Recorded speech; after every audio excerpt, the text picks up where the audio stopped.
Hello everyone, this is John Dochety from Middle Tennessee. I'm going to share a few thoughts on Gary Woodland's swing. Thanks to Ralph at Gotham Golf Blog for asking me to come on and go over a few things with you. First, I'd like to start here. Two very rotary golfers, and on the left is Gary Woodland and on the right is Ben Hogan, taken from fairly similar camera angles. And from these two pictures, we can start to see a lot of similarities.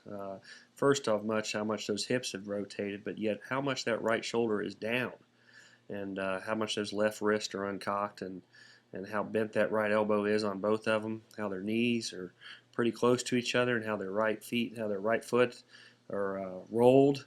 Just a ton of similarities. And then getting into Gary's swing, we're going to see just a beautiful transition.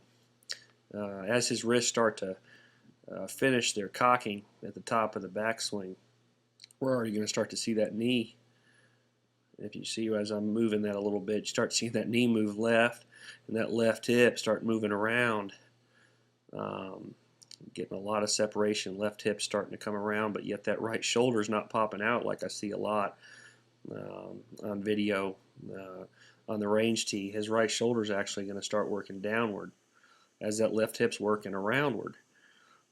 As that right shoulder is starting to go down, also that right humerus, that right bicep starting to reattach just in front of his inseam of his shirt on the right side. And there's still a lot of stress on the shaft, and the wrists are still loaded. That right shoulder is continuing to go down. There's no attempt with the right arm there or the wrist to try to square that club face at this point. The right shoulder is still going down, and that roll of that left wrist to square that club face isn't coming until that left wrist starts to uncock. And you can start to see here at impact that left wrist, milliseconds before was massively cocked, and now it's uncocked. And that roll of that left wrist didn't happen until that left wrist started uncocking first. And amazingly, you can start to see how much those hips have rotated, yet it didn't pull that right shoulder out and around. And that right shoulder came straight down. And why you think that might take a lot of flexibility, it's really not that hard to do. Now, to swing as fast as these guys do, that's a different story. But getting that right shoulder to go down, just something you can actually pose this impact and see where Gary was at the top of the swing, how the right shoulder was above the left, and how it went almost dead down.